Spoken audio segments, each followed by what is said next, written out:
Wow. In case you thought the linesman there was drinking too much Jim Beam or calling Black Label, no. There's a new rule with regards to football. Rule 11 and 12, which we're going to touch on in this particular episode. Welcome, ladies and gentlemen. My name is Mallo, Ramoshaba. This is Off the Pitch Sports Show. Man, oh man, what a bumper weekend we had. The Springboks are back in action, 1-1 there. And Kaizer Chiefs, Amakosi, back in the big time. But I'm not alone. I'm joined in studio by my RA, the Pirates fan, Hade John. What are your thoughts on the game? The game was good. Ke lebohe hore kaofela ba dladile hantle Chiefs le Pirates. However, ne le bohloko dipelo tsa rona.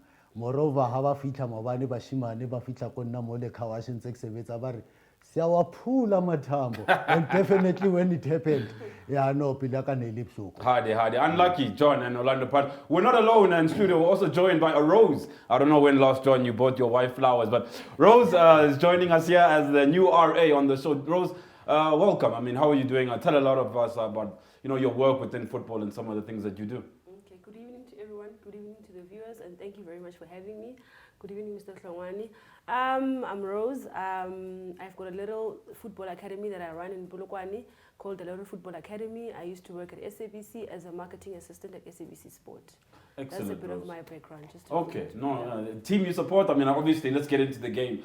Interesting game, John. Orlando Pirates and Kaizer Chiefs calling Black Label once again. Football is not the game the same without fans. I mean, how did you see this game tactically? Non-technically mfethu ke hore since le derby mfethu re tseba derby go na le di-fan ko stadium. Without the fans, it is not the same. I tshwane le matsatsi a mang. As you can see le ona jwanong, the stadium hardly empty. I mean, even the players le tsona, the performance ya bona ha e be mnati because they are used to cheering, shapa deflated, vuvuzela, and so on. So the derby without the fans, definitely to me, it was a no-no. Rose, for you, I mean, this cup, we know obviously that it's a pre-season friendly. You can't read too much into these games, but what are you starting to see with regards to Pirates and Chiefs, with regards to them challenging Mamelodi Sundowns this season? I think they still have a lot of work to do, and I think, as Mr. Hlongwane was mentioning, the fact that there were no fans. There was a part in the first half when I was like, the way they were playing the players, both teams, I was like to myself, if the fans were in the stadium, would they still be playing the same way that they were playing? But I don't think that was going to happen, because you know how Chiefs and Pirates fans are. They are so entitled to victory. But I feel like both teams, they still a lot of work to do, but Chiefs has improved in some parts of their games. Looking at some of the players, John, I mean, for you, from an Orlando Pirates point of view, who are some of the players who you thought did well? I mean, Ofori obviously had a very, very good game for Orlando Pirates in goals there, saving a penalty, doing well, obviously, when it went to penalties. But what are your thoughts with regards to the specific players? Mallo, into engayisho ngegame yayizolo. The player engumone adlale kahle kakhulu kwi-Orlando Pirates, it will be the saving of a penalty. The other things, no.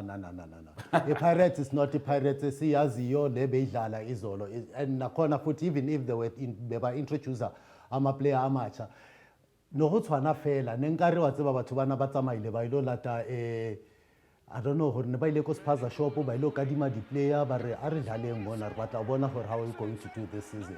I mean, it was not the Pirates that I knew. Rose, for you, I mean, you look at this save, obviously here. I mean, Cardoso here, was he a bit too casual with how he took this penalty? Normally, you're meant to put it directly in the corner, like what he did in the penalty shootout. But, Ofori has to be given credit. Yeah, he has to be given credit for that. I think the penalty was too low. It was within the goalkeeper's reach. That's why I think there was not much power from Cardoso. And he's a very good penalty taker for Chiefs, as we always know him in past seasons. I just feel like he was a bit relaxed in that part of the game. The youngsters, I mean, John, bringing in the youngsters here from Kaizer Chiefs, it's nice to see youngsters, whether it's Sekhoto who came on, Mashiane obviously there as well.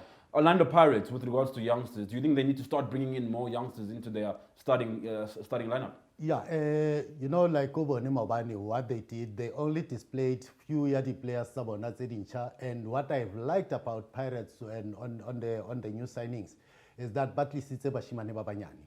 In a sense of what you will see Pirates doing this season and going forward, it is going to show flames. Rose, I mean, players that you'd like to maybe see coming into Pirates who maybe did not start What is your whole thoughts about this calling black label? I mean, if you look at the coaches, the champion coaches, they were not even given the opportunity. Orobona self, they were not taking the initiative to stand up and coach.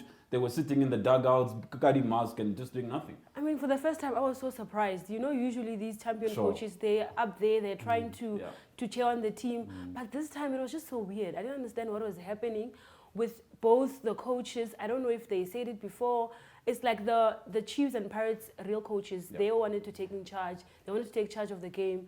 But for me, the champion coaches, I don't know what was the mandate for the weekend yesterday. A lot of people are saying maybe the Vodacom challenge must come back. I mean, what are your thoughts on that, John? Yeah, well, I mean, keep, I'm looking at them now. you know, le how ba shebile Mallo, like I was saying earlier, hore, you know, the players are nice, like Ngari Baile ba you know, somewhere and say come and play. You know, Petu, with the coaches that are supposed to be taking part on the day, I would say now they were not given that enough opportunity to showcase themselves and their skills that they can show off. However, as the sponsor has said, you know, we rebuttal the culture that the fans to come and coach for the day. And the actual coaches are the ones who were standing and, you know, they wanted the credit. And this is not the time for credit on Black Label. Yeah. One. It's a matter of what do we have? I mean, we've got a lot of talent, not only on playing, but also even on the benches, Modi coaching. We do have that talent.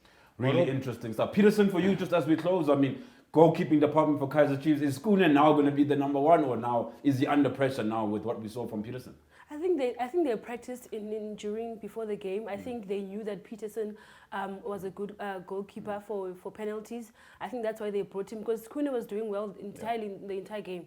I think they brought him. It was strategy for him to come in the game because he was probably a better goalkeeper for penalties. And I think he's definitely going to give Kuhne a run for his money. And he's tall.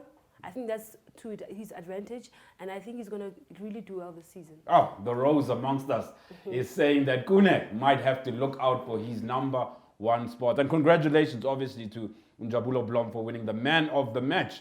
So, yeah, that wraps up the first section of this particular show. Off the pitch, we'll be back after this with the second half. Stay tuned.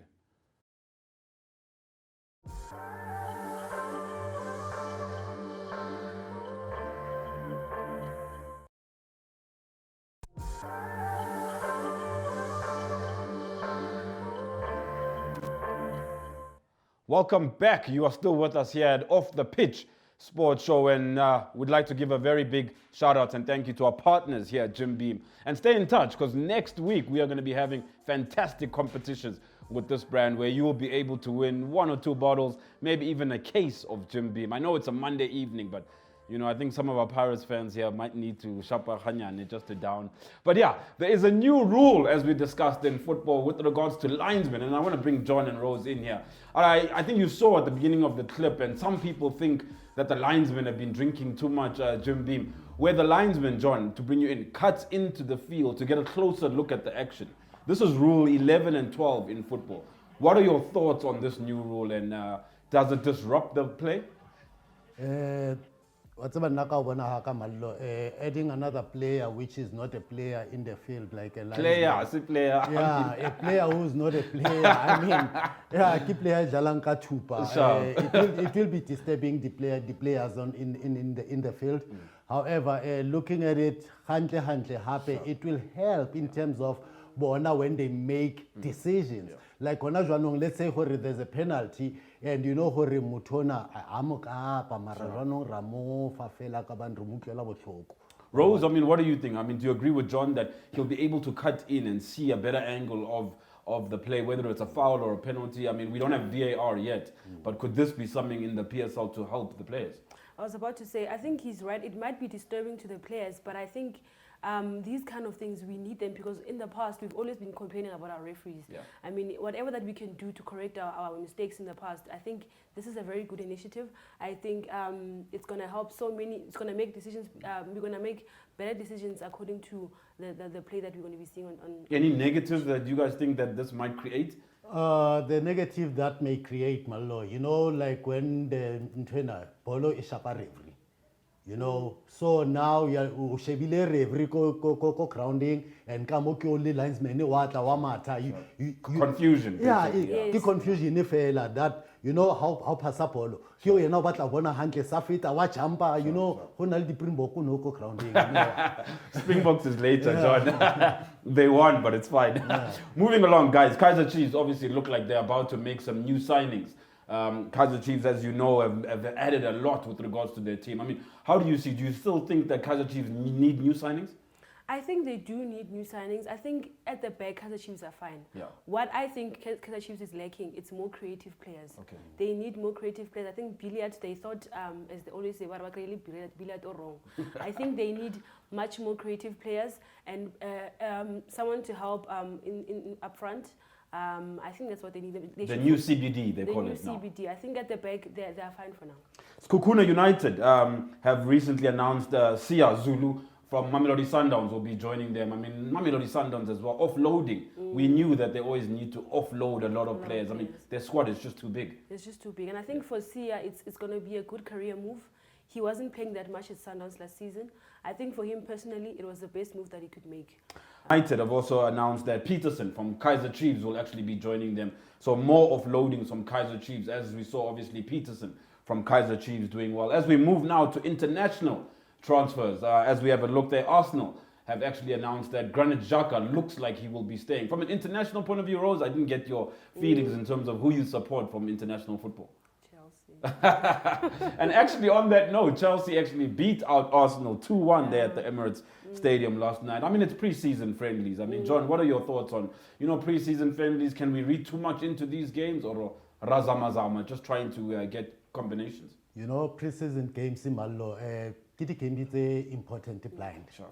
One twala. In a way, hore di khona hore lidi coach, they are able hore batsebe hore batseba keng. Hari qala season ya rona, we already have our starting 11 already. Sure. One twala. And also it also helps the team hore ba khone go perform better. In fact, nka beya jwang nka beya ka hore ababi ne nogutazini asiko fiti, we are still waiting to go to the pitch, is your trainer in no, that will prepare them for a best season to come before the season begins.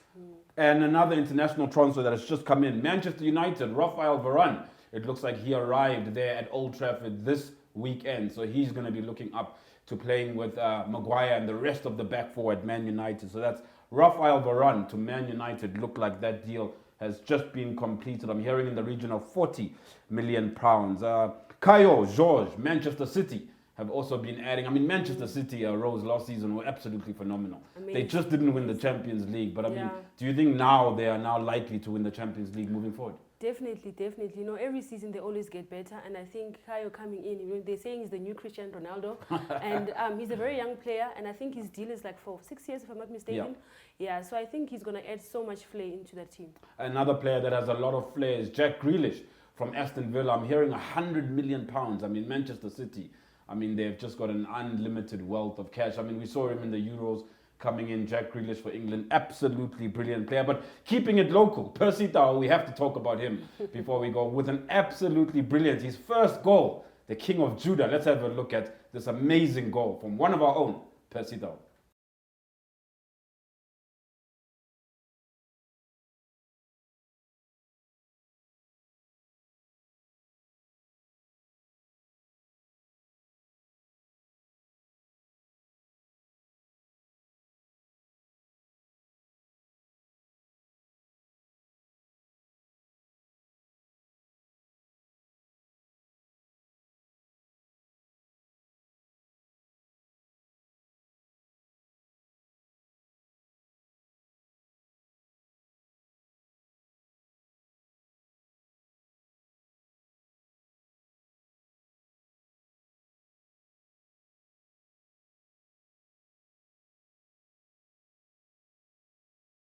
Right foot, cut in, right foot goal. I mean, John, what a brilliant goal there, Percy Tau. One of our own, the King of Judah. Ndwana man, Yes, sis. Ndwana man, sheba, uyibona intwele, vala, ka, Ah, phakathi. brilliant. Easy, Ndwana, Easy. easy. Let's have a listen to what the man himself, Percy Tau, had to say post-match. Yeah, look, I'm quite pleased. It's my first one for the club, and then I'm so happy. Just tell us a little bit about it, because you got away from your marker and then twisted inside another before slotting it away. Try something. At the end of the day, it worked out, but then I saw an opportunity that I could score and tried to do something, and it happened, and it worked out pretty well. And what about the celebration? The fans seem to enjoy that one behind the goal. Yeah, hopefully they'll see more of it, but that's the one. That's the celebration. And what inspired that? Nah, it's a celebration from South Africa that I used to do from my church, the church that I used to go to when I was in South Africa. So yeah, I just twisted it to make it a bit fun. Yeah. You're obviously here with Brighton at the moment. Important pre-season. How's it been going for you so far? Away, obviously we've seen you play today, but away from the matches. Yeah, look, I think it's been going well. Trying our best. Luckily, we're happy today that we got a win. So yeah, I'll play some minutes, and hopefully I'll get more minutes and get better. And you linked up with Florin Andoni today. Obviously he's been out for a while. How did you find that? Yeah, it's good to have him back, even though we're still trying to form some combinations. We communicate a lot with each other and try and understand him, and he also tries to understand me. And I think today we tried it, and it was better than at Rangers today. Yeah. And looking ahead to that first game of the season, the start of the season, what's the aim? What's the? Look, we of course want to get a win away, but then, at the moment the focus is on trying to get better during these pre-season games, get our confidence, get our flow, so that we feel fresh for the first game. The King of Judah himself. What a brilliant goal. Let's just hope he continues that rich vein of form. As we know, the English Premier League starts on the 13th of August. And happy August, if I forgot to say at the beginning of the show. The weather is definitely getting better. And that is the end of the international and local transfer news. We'll be back with everything that happened in the Olympics. John was swimming there. It's going to be very exciting. Stay tuned.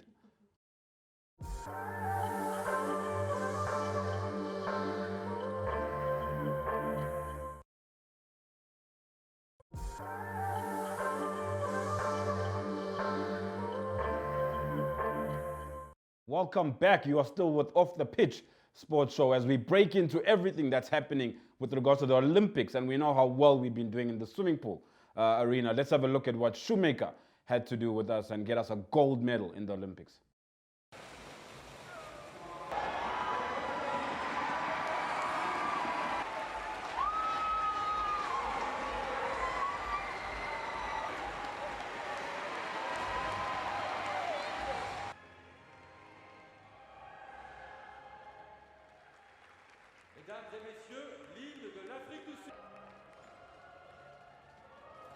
We were there. Yo, with all that shouting and screaming, you would think someone was drowning, but no, those are tears of joy. Elaine Thompson in the athletics ran 100 meters as well. Absolutely brilliant race. Let's have a look at what she did. Juga turut dimenangi oleh atlet-atlet dari Jamaica, terutamanya dalam acara-acara pecut. Shirley Ann Fraser Price, juara dunia yang dicatatkannya di Doha, Qatar. Iringan muzik yang pertama kali dalam sejarah pembabitan saya di Olimpik untuk mengikuti perlumbaan jarak dekat ini diperdengarkan. Elaine Thompson 4, Alien Price 5, Mary Jose Tolu lorong yang ke-6. Ketiga-tiganya berlari dengan pantas. Perhatikan pada kedudukan Shirley Ann Price. Dikejar di situ oleh Elaine Thompson. Elaine Thompson memenangi pinggan emas. Shirley Ann Fraser Price perak, dan percaya ataupun tidak, Sharika Jackson melengkapkan malang gemilang untuk Jamaica. The Reggae Girls kali ini menguasai trek Olympic Tokyo. Oh, yeah, no, those are some fast sprints right there. The 100-meter dash for the women. We're still going to be showing you the men. But let's have a look at the Hungarian Grand Prix and Esteban de Ocon doing absolutely amazing in this particular race in Formula One. Formula One, Ocon wins the Hungarian Grand 3. Sebastian Vettel takes second for Aston Martin. Lewis Hamilton from 14th comes back to finish on the podiums. Oh, très bien, and formidable Esteban Ocon. Well done. I could not... Brilliant race, which means now that Lewis Hamilton overtakes Verstappen there. And the Springboks, we are back 1-1. Next week's game is going to be fantastic. But let's have a look at what happened on Saturday with Sia and the boys doing the country very, very proud. Certainly knows how to pick his moments. Pollard. Mapimpi doing the business from a South African point of view. But let's have a listen to what the captain had to say. Sia Kolisi, post-match. Springbok captain Sia Kolisi. Another proper test match. Two weeks in a row, down at half-time. Everything to do in the second 40, Sia. How proud are you of that second half performance in particular? Yeah, that was special. It's exactly what we needed last week. Yeah, it's been a tough week. It's honestly, for us as a group, I think for me personally as a leader, it's been the toughest week I've ever had to face with everything, you know. And but you know, I'm grateful for the management and the coaches that we have, you know, for making us focus on the things and the mistakes that we made. And that's the only thing we can control, and that's all we did. We focused on the lineouts, making sure we fight our way to get our most set and get it going, and our set piece as well, our scrum. So yeah, I'm grateful for the other leaders in the group, Andre, Lord, Sos, and the Earbuds taking charge, you know, and Bongi in the scrums. I'm just really grateful of the way we stood up, and that's how I know us as a team. You know, we don't make excuses, we focus on what we need to do on the field, and that's exactly what we need in the second half, and it came through for us. Yeah, and Sia... Excellent work there by the Springboks. Now, this is the big one we've all been waiting for. The 100-meter final with regards to the men, where Akani Simbinde was doing the business. Let's have a look at his position in this particular race. The Italian has done it. That is absolutely incredible. Lamont Marcelli Jacobs, the transferee, makes it double delight for the Italians tonight. Tamberi in the high jump. Wow, who would have thought that the fastest man on the planet is Italian? But Rose, thank you very much. Really had a great show and a pleasure for you joining us today. When will we be seeing you again, and your social media handle so people can get in touch with you? I'm waiting for your call. On social media, Instagram, I'm GreyRose_Mwela. Facebook, it's Rose Katla Mwela. John, Hade, once again, Orlando Pirates. But any parting shots? Even though about Amakos, but you can get in touch with me, John Jovicho Hlongwane on Facebook, or else Zongtole Jovicho Kawash. Jovicho Kawash, let's all support him. We know we need to wash our cars, and it's been an absolutely fantastic show. Thank you to everyone that put the show together. Thank you to Jim Beam, once again our partners, and look out for the competitions next week. For myself, Mallo, Ramoshaba, and everyone here at the studios at Soweto TV, it's bye for now.